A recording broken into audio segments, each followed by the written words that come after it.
আল্লাহ তাআলা বলে, বান্দা তুই আসিস কবরে, তোরে টাঙ্গাইয়া ফিটমু আমি।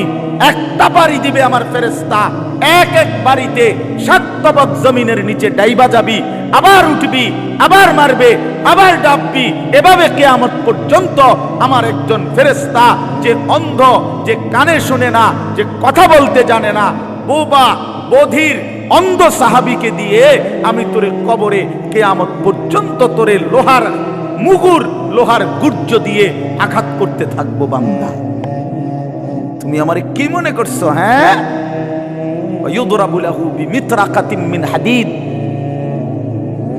দারবাতান বাইনা উযুনাইহি ফায়াসিহু সাইহাতান ইয়াসমাউহা মান ইয়ালিহি ওয়া ইল্লা সাকালাইন। নবীজি বলেন, নাফরমানের কবরে ফেরেশতা তাকে কান বরাবর এত জোরে আঘাত করবে লোহার মুগুর দিয়া, কান, দুই কানের মাঝখানে, দরবাতান বাইনা উযুনাইহি, দুই কানের মাঝখানে বাড়ি দিবে। আল্লাহর নবী বলেন, নাফরমান এত জোরে চিৎকার করবে, মানুষ এবং জিন ব্যতীত আল্লাহর সমস্ত সৃষ্টি এই বেঈমানের চিৎকার শুনতে পাবে। হ্যাঁ, আমি সরাসরি হাদিস পড়ছি, আমার কাছে কিতাব, এটা গাড়িতেও আছে, চলেন দেখাই।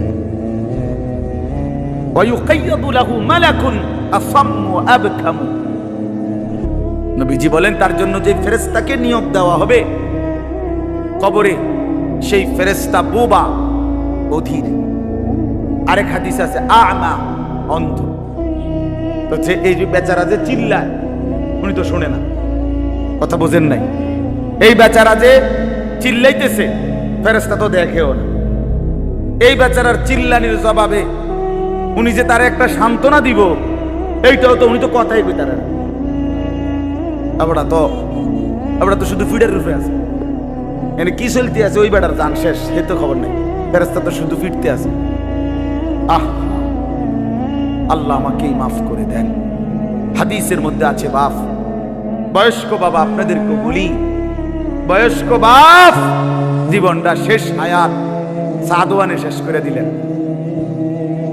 বয়স্ক মানুষ জিফুত সব যখন মোটামুটি আয় রোজগার শুরু করে, এবার অসংখ্য মানুষ চা দোকানদারের সাথে চুক্তি করে, চা দোকানদার ভাই, এ আল্লাহর যে কয়দিন হায়াত দেয়, আল্লাহর রহমতে দোয়া করেন, এই 3টা 4টার দিকে আমু আপনার কাছে, রাত 9টা 10টা পর্যন্ত যতক্ষণ শরীরে কুলায় আমনের চা দোয়ানে বইয়ে থাকবো, বন খামো, বিড়ি খামো, চা খামো, আলু চপ, পেঁয়াজু, আর কি, আর টেলিভিশন শুনলে যে দূর পারি, অন্তর এই বয়স নাই, তারপরও চাইলাম পুরান কথা তো মনে হইব কমপক্ষে। এই জন্য এই অসভ্যতা, 60 বছর বয়স এখনো বিড়ি খায়, 60 বছর বয়স এখনো কথায় কথায় গালি দেয়, 60 বছর বয়স এখনো হারামের রোজগার করে, 60 বছর এখনো চা দোকানে নর্তকীর নাচ আর নাটক সিনেমা দেখে। এই লোক কি পরিমাণ অসভ্যতা! এই লোকের গুনাহ কত ভারী চিন্তা করেন। গুনাহ শুরু করছে মনে 14 বছর থেকে, নাফরমানি শুরু করছে আজকে 15 বছর থেকে, বয়স হয়ে গেছে 60, আজও ফিরবার সময় হয় নাই, এখনো কবর মনে পড়ে নাই, এখনো আখিরাত মনে পড়ে নাই। হায় দুর্ভাগা বাবা, আর কোন দিন মনে পড়বে বলে? আর কোন দিন, আর কখন? আল্লাহকুমুত তাকাসুর হাত্তা যুরতুমুল মাকাবির। কোরআন শরীফে আছে, আল্লাহ বলছে, বান্দা, আল্লাহকুমুত তাকাসুর, দুনিয়ার লোভ, দুনিয়ার নেশা বাড়ানোর প্রতিযোগিতা, আরো গাড়ি, আরো বাড়ি, আরো বিল্ডিং, আরো দালান, আরো জায়গা, আরো জমি, আরো ক্ষেত, আরো ফসল, আরো নেতাগিরি, আরো মাতব্বরি, আরো অহংকার, জি ফুত, এই নিয়ে বাড়াবাড়ি। আল্লাহ তাআলা বলে, সব এগুলো তোমাদেরকে ডুবাইয়া দিল, আখিরাত ভুলাইয়া দিল। হাত্তা যুরতুমুল মাকাবির, এভাবেই একদিন কবরেই পৌঁছে গেলাম, একদিন তো কবরেই পৌঁছে গেলাম।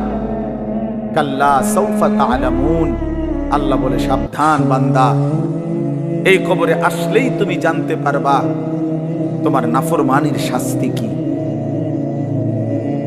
সুম্মা কাল্লা সাউফা তা'লামুন, আবারও জানতে পারবা হাসরের ময়দানে জাহান্নামের শাস্তি দিয়া তোমার নাফরমানির পরিণতি কি। দুইবার বলছেন আল্লাহ, একবার বলছে কবরে জানতে পারবা তোমার নাফরমানির শাস্তি কি, আরেকবার জাহান্নামে জানতে পারবা হাসরে তোমার নাফরমানির শাস্তি কি। সামান্য কয়টা বুট বেচতে বেচতে বেচারা এক ওয়াক্ত নামাজ পড়ে না, কদ্দুর চা বেচে, দুইটা বন বেচে, বেচারা এক ওয়াক্ত নামাজ পড়ে না। একটা অটো চালায়, নামাজ পড়ে না। একটা সিএনজি চালায়, নামাজ পড়ে না।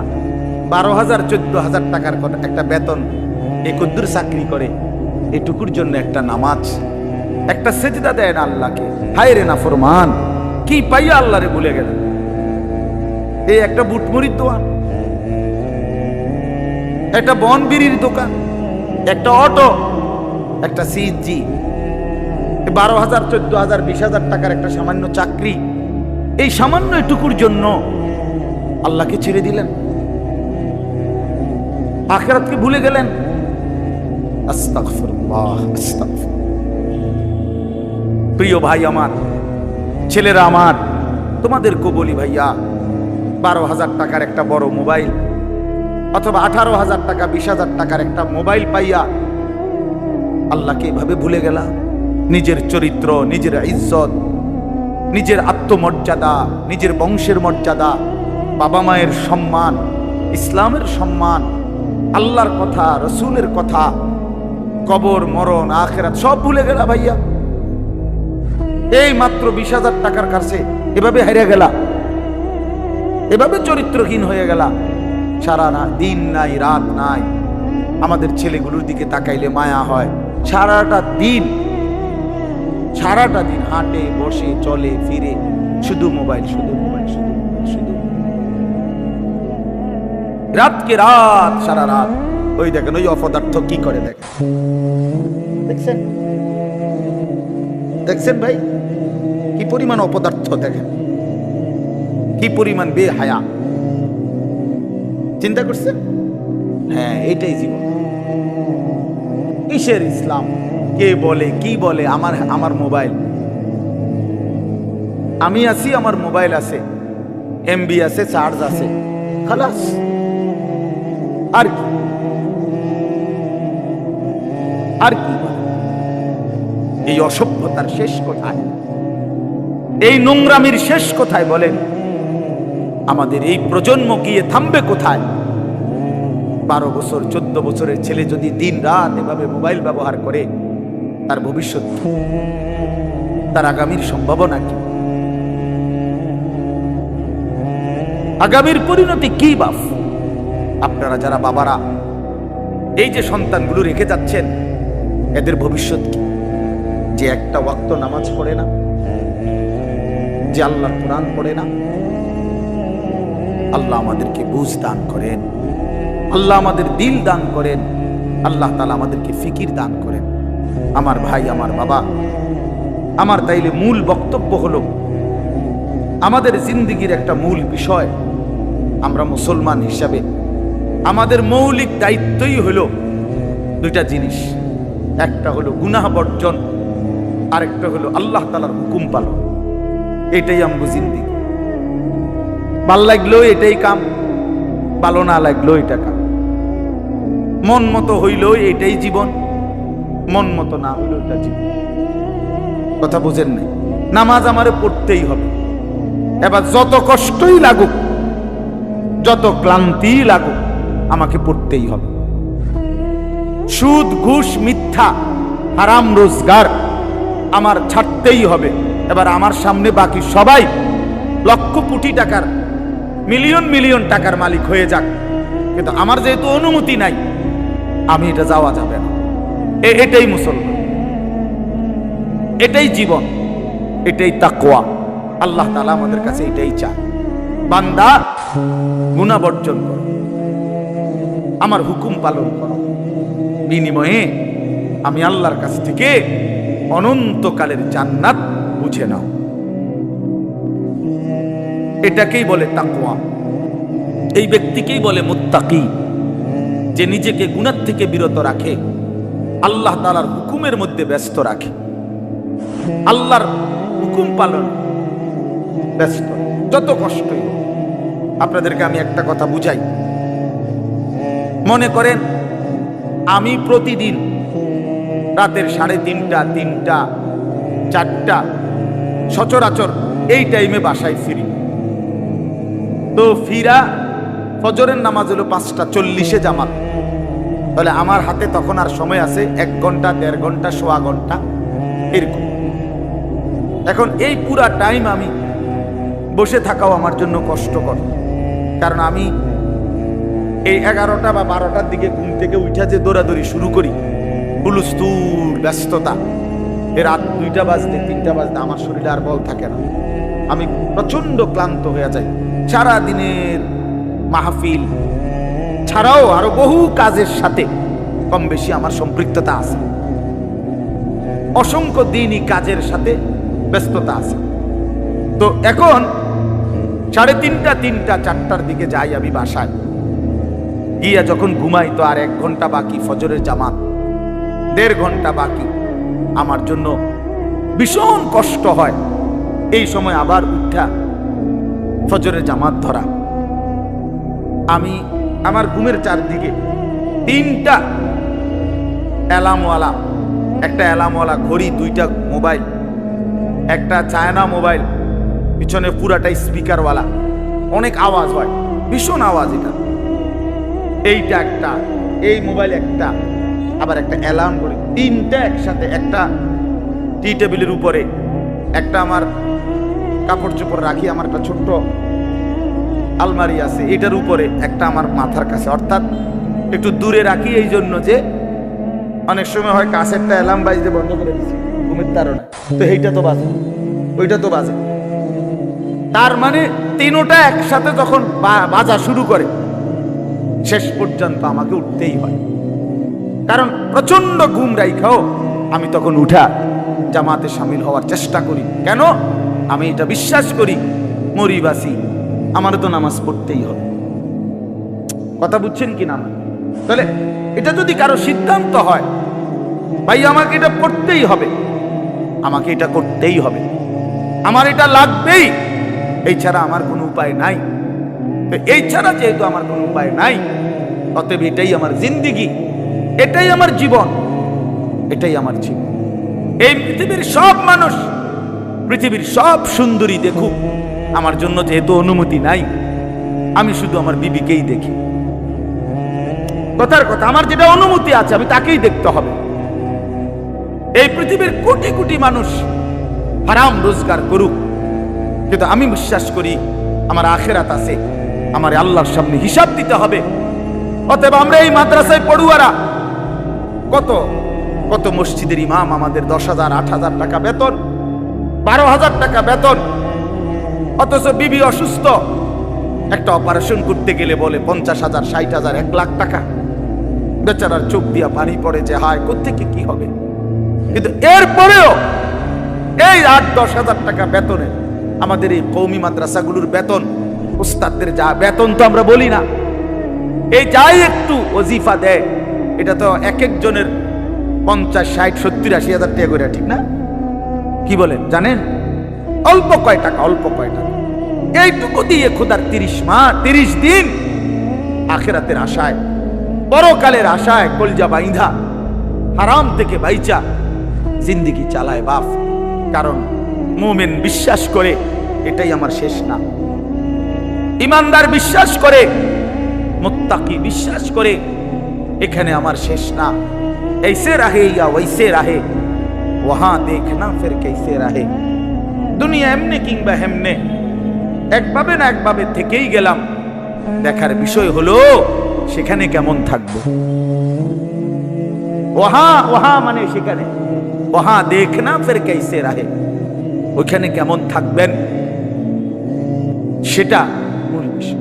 এখানে সুখে থাকলেও কবরে যেতে হবে, এখানে দুঃখ থাকলেও কবরে যেতে হবে। যুবক ভাই, আমার নওজোয়ান, আমার বয়স্ক বাপ, আমাকেও বলি, আপনাকেও বলি, এটাই সত্য যে আল্লাহ তাআলা আমাদেরকে বলছে, বান্দা আমি কিন্তু তোমারে রাখবো না, আমি তোমারে নিয়েই আসবো। আসলেও মরে যাবা, কাঁদলেও মরে যাবা, সুখের অট্টালিকায় যদি থাকো তবুও মৃত্যু হবে, দুঃখের কুড়ে ঘরেও যদি পড়ে থাকো তবুও মৃত্যু হবে। সুস্থ থাকলেও মরে যাবা, অসুস্থ হইলেও মরে যাবা। 3 বেলা খানা, সন্তানের বিদেশের টাকা, বিল্ডিং এর টাকা, বাড়ি ভাড়া সব থাকলেও মরে যাবা, কিচ্ছু না থাকলেও মরে যাবা। জীবনে কোনোদিন যে সুখ দেখে নাই তারও মৃত্যু হবে, জীবনে যে কোনোদিন দুঃখ দেখে নাই প্রিয় বন্ধু আমার সেও মরে যাবে। আমার ভাই কেউ মরতে চায় না, কোনো মানুষ মরতে চায় না, আত্মীয় স্বজনও তাকে মরতে দিতে চায় না। সবাই তো চেষ্টা করে বেঁচে যাক, কিন্তু কে তাকে নিয়ে যায়? কে তাকে নিয়ে যায়? প্রতিদিন যে মানুষ মরে, প্রতিদিন যে দাফন হয়, বন্ধু আমার এরা কেউ মরতে চায় নাই, কিন্তু এক অদৃশ্য মালিক তিনি তাদেরকে নিয়ে যাচ্ছেন, নিয়ে যাচ্ছেন।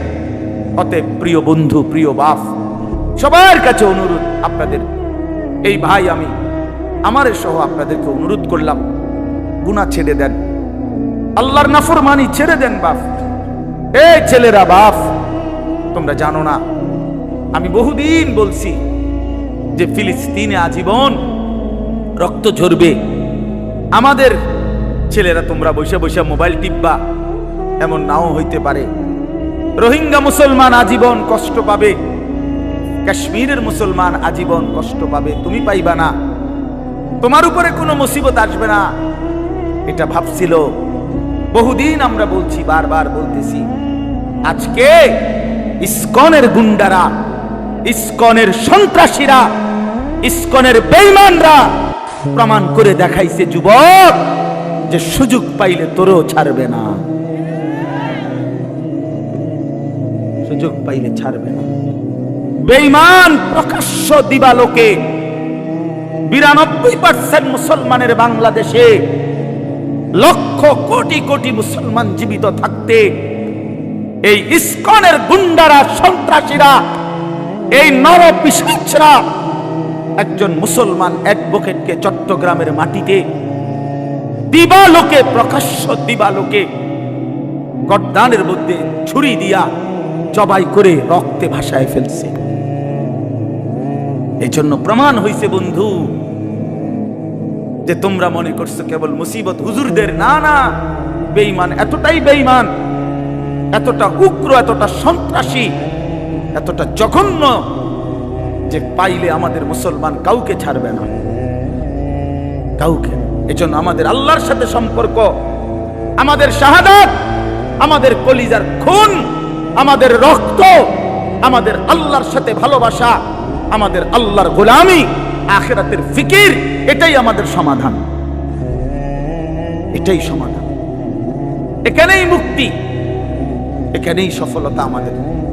আল্লাহকে বাদ দিয়ে এই দুনিয়া নিয়ে ব্যস্ত থেকে, বারবার বলছি আমি যুবক তোমাদেরকে, অচিরেই তোমরা দেখবা মাতৃভূমি, নিজের এই মাতৃভূমিতে আজকে একদিন শুনছি ফিলিস্তিন, একদিন শুনছি রোহিঙ্গা, একদিন শুনছি কাশ্মীর, আজ দেখলাম নিজ মাতৃভূমি শহীদের রক্তে রঞ্জিত।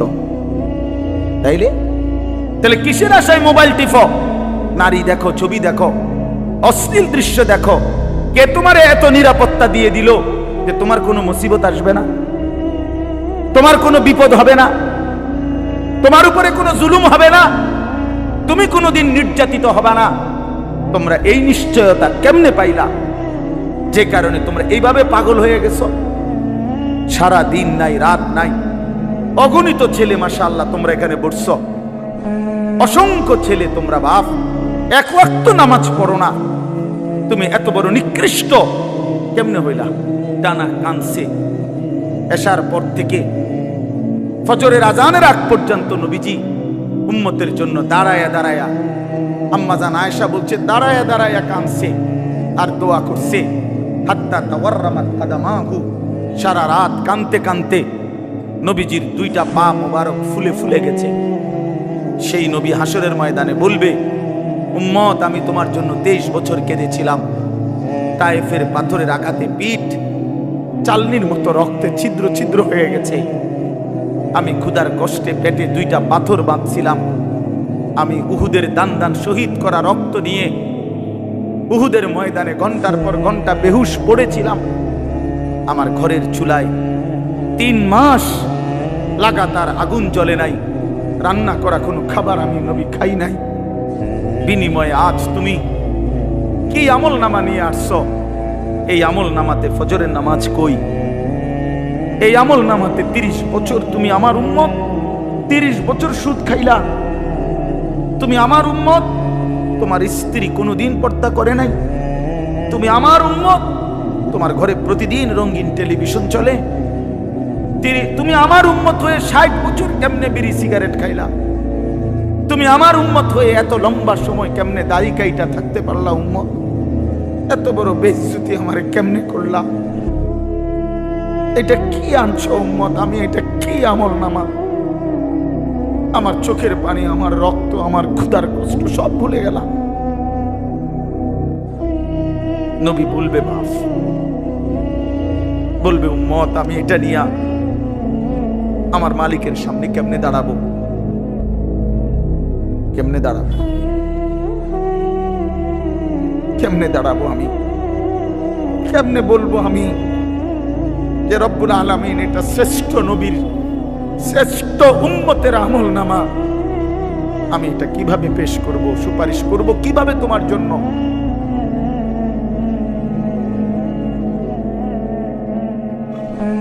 হায় মুসলমান, যদি কলিজা ছিঁড়ে বলতে পারতাম,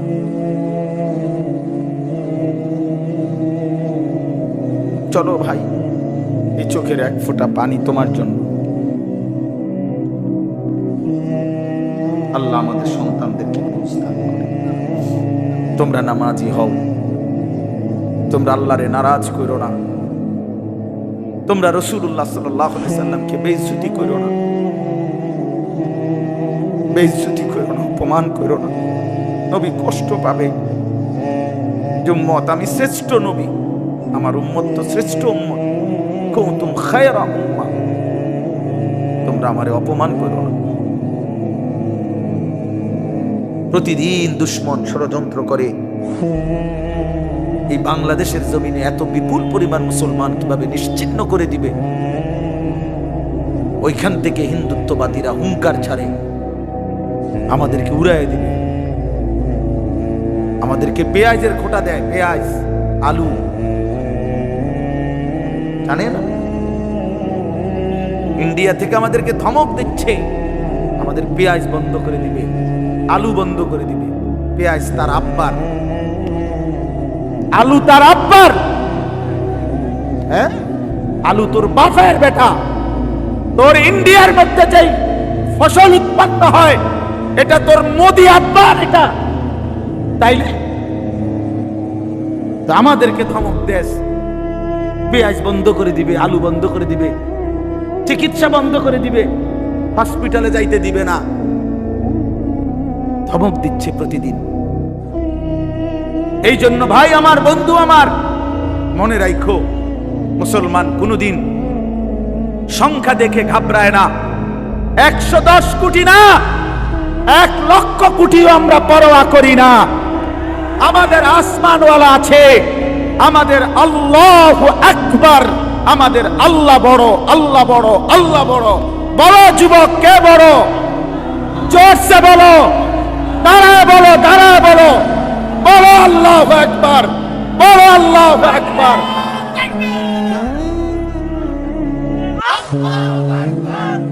জোরে বলো, জোরে। ইসকনের সন্ত্রাসীরা দেশে থাকতে পারবে না। এদেশ মুসলমানের, এদেশ ইমানদারের, এদেশ কোরআনের, এদেশ ইসলামের।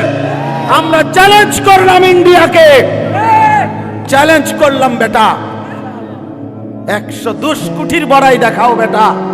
ইমানদারের সন্তান আছে ইনশাআল্লাহ।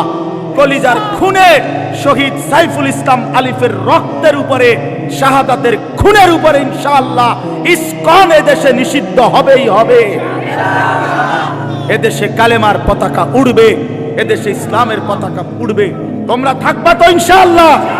বলো নওজোয়ান ইনশাআল্লাহ, জোরসে বলো, আরো জোরে, আরো জোরে, আরো জোরে। জাগো নওজোয়ান, ওঠো নওজোয়ান, দাঁড়াও নওজোয়ান, হিম্মত করো নওজোয়ান, ইনশাআল্লাহ। বসো, বিজয় ইসলামের ইনশাআল্লাহ, বিজয় কোরআনেরই হবে ইনশাআল্লাহ। আল্লাহ তাআলা আমাদের সমস্ত সন্তানদেরকে হিম্মত দান করেন। মুসলমানের রক্তে, মুসলমানের কলিজায় ঈমান চলে যায় না কখনোই, মাঝে মাঝে চাপা পড়ে থাকে, আবার জেগে ওঠে, আবার জেগে ওঠে। ইনশাআল্লাহ আমরা বিশ্বাস করি আমাদের এই নওজোয়ানরা একদিন সব ফিরে আসবে ইনশাআল্লাহ। এই গুনার আসক্তি, নারীর আসক্তি ছেড়ে দিয়ে সেজদা দিয়ে ইনশাআল্লাহ মজা পাবে, আল্লাহকে ডাইকা মজা পাবে। আল্লাহ তৌফিক দান করেন, আল্লাহ তাআলা কবুল করে নেন, আল্লাহ তাআলা হিম্মত দান করেন। আমি এবার শুধু শেষ আমার কথা তর্জমাটা বলি, তাহলে আমার কথা শেষ। 10টা আয়াতের তর্জমা শুনেন, শুধু অনুবাদ শুনলেই আপনি বুঝবেন আল্লাহ কি বলছেন। ইন্নাল মুত্তাকিনা ফি যিলালিন ওয়া আয়ুন, আল্লাহ বলে গুনাহ থেকে বিরত থাকবে যারা, আমার হুকুম মানবে যারা, তারাই আমার মুত্তাকি বান্দা। আমি আল্লাহ ওয়াদা দিলাম তাদেরকে আমি আল্লাহ অনন্তকালের জন্য জান্নাতের ছায়া এবং জান্নাতের ঝর্ণা ধারাতেই থাকতে দেব। ওয়া ফাওয়াকিহা মিম্মা ইয়াশতাহুন, এবং আমার বান্দা যা চাইবে জান্নাতে আমি সমস্ত ফল ফলাদি দ্বারা তাকে আপ্যায়ন করব। কুলু ওয়াশরাবু হানিআম বিমা কুনতুম তা'মালুন, আর আমি আল্লাহই আমার জান্নাতি বান্দাকে বলবো সারা জিন্দেগীর নেক আমলের বিনিময়ে পুরা জান্নাত নিশ্চিন্তে আরামসে খাও, পান করো, উপভোগ করো। ইন্না কাযালিকা নাজজিল মুহসিনিন, আল্লাহ তাআলা বলেন আমি এভাবেই আমার নেককার পুণ্যবান আমার অনুগত বান্দাদেরকে বিনিময় দিয়ে থাকি। সুবহানাল্লাহ। এবারের উল্টোটা আল্লাহ বলেন, এবারের বিপরীতটাও শোনো বান্দা, আমার অনুগত মুত্তাকি নেককার বান্দাকে তো আমি বললামই পুরস্কার দেব, এবার অবাধ্যকে কি করব? ওয়াইলুন ইয়াউমাইদিল লিল মুকাদ্দিবিন, আল্লাহ বলেন মিথ্যাবাদী নাফরমান পাপী তোমরাও শুনে রাখো, ইয়াউমাইদিন সেদিন তোমাদের জন্য ওয়াইলুন জাহান্নাম। কুলু ওয়া তামাত্তাউ কালিলান ইন্নাকুম মুজরিমুন, অল্প কিছুক্ষণের এই দুনিয়ায় তোমরা নাফরমানেরা খাও, ভোগ করো, কোনো অসুবিধা নাই, আমি বাধা দেব না এখন, তবে শুধু মনে রাখবা ইন্নাকুম মুজরিমুন, তুমি কিন্তু পাপী। নাস্তা খাও, মনে মানা নাই, শুধু মনে রাখো ফজরের নামাজ পড়ো নাই। রাতের ভাত খাও বান্দা, কোনো অসুবিধা নাই, শুধু মনে রাখো এশার নামাজ পড়ো নাই। বিল্ডিং করছো, করো, ঘুমাইতে চাচ্ছ, ঘুমাও, শুধু মনে রাখো সুদের টাকা, কিস্তির টাকা, লোনের টাকায় বানানো বাড়ি, এ কথা শুধু মনে রাখো। এখন ঘুমাও, ভাত তরকারি খাও, দুনিয়া আমি আটকাবো না, দুনিয়া আমি জন্তু জানোয়ারকেও আটকাই না, খানা তো আমি কুত্তারেও খাওয়াই, তোমারে খাওয়াইতাম না। ঘুম তো আমি কুত্তারেও ঘুমাইতে দেই, তোমারে দেব না। দুনিয়া তো ভোগ করতে দিছি আমি জানোয়ারকেও, তোরে ভোগ করতে দেব না কেন? বান্দা খাও, কোনো অসুবিধা নেই, শুধু মনে রাখবা নাফরমান ওয়াইলুন ইয়াউমাইদিল লিল মুকাদ্দিবিন, সেদিন কিন্তু জাহান্নাম। আবার বলছি কথা এটা, ফাইযা কিলা লাহুমুর কাউ লা ইয়ারকাউন, তোমারে বারবার বলা হয়েছিল নামাজ পড়তে, তুমি মোটেও নামাজ পড়লা না, তুমি বিষয়টারে পাত্তাই দিলা না। ওয়াইলুন ইয়াউমাইদিল লিল মুকাদ্দিবিন, আবারও বলছি নাফরমান, সেদিন কিন্তু জাহান্নাম। এই সূরাতে 10 বার কথা এটা আছে, আশ্চর্য। এই সূরাটার মধ্যে মোট 50টা আয়াত, কয়টা? এর মধ্যে 10টা আয়াত, 10 বার এই কথাইটা আল্লাহ। ওয়াইলুন ইয়াউমাইদিল লিল মুকাদ্দিবিন, মিথ্যাবাদী নাফরমান পাপীদের জন্য সেদিন জাহান্নাম, জাহান্নাম, জাহান্নাম, জাহান্নাম, জাহান্নাম, জাহান্নাম, এই কথাইটা 10 বার আছে। আর কতবার বলতো? কথা বোঝেন নাই? এক সূরাতে কয়বার? 10। এই সর্বশেষ কথা হলো ফাবিআইয়ি হাদিসিন বাদাহু ইউমিনুন। আল্লাহ তাআলা বলেন, বান্দা এতভাবে বললাম, এতবার বললাম, এত বড় কোরআন দিলাম, 23 বছরে আমি আল্লাহ সর্বশ্রেষ্ঠ কোরআন নাজিল করলাম, এক একটা কথা বারবার বারবার বারবার বললাম, আকিমুস সালাহ আকিমুস সালাহ আকিমুস সালাহ আকিমুস সালাহ আকিমুস সালাহ, ইত্তাকুল্লাহ ইত্তাকুল্লাহ ইত্তাকুল্লাহ ইত্তাকুল্লাহ ইত্তাকুল্লাহ, ইয়া আইয়ুহাল্লাযীনা আমানু ইয়া আইয়ুহাল্লাযীনা আমানু ইয়া আইয়ুহাল্লাযীনা আমানু ওয়াইলুন ইয়াওমাইযিল লিল মুকাদ্দিবিন ওয়াইলুন ইয়াওমাইযিল লিল মুকাদ্দিবিন ফাবিআইয়ি আলা'i রাব্বিকুমা তুকাদ্দিবান ফাবিআইয়ি আলা'i রাব্বিকুমা তুকাদ্দিবান। এভাবে বারবার বারবার বারবার বারবার প্রতিটা কথা বলার পর এই শেষ আল্লাহ বলতেছে ফাবিআইয়ি হাদিসিন বাদাহু ইউমিনুন। আমার বান্দা এরপরে আর আমি কোন কথা বললে, আর কতবার বললে, আর কেমনে বললে, এর চাইতে আর দামি কোন কিতাব নাজিল করিলে, আমার শ্রেষ্ঠতম বন্ধু মুহাম্মদ সাল্লাল্লাহু আলাইহি সাল্লাম তার চাইতে আর কাকে পাঠাইলে তুমি ইউমিনুন, আমি আল্লাহর কথা মেনে নিতা বান্দা। তুমি বলো ভাই, শেষ কথা আমার, তুমি ফয়সালা করো। আল্লাহ তোমারে আর কতবার বললে তুমি নামাজ পড়বা?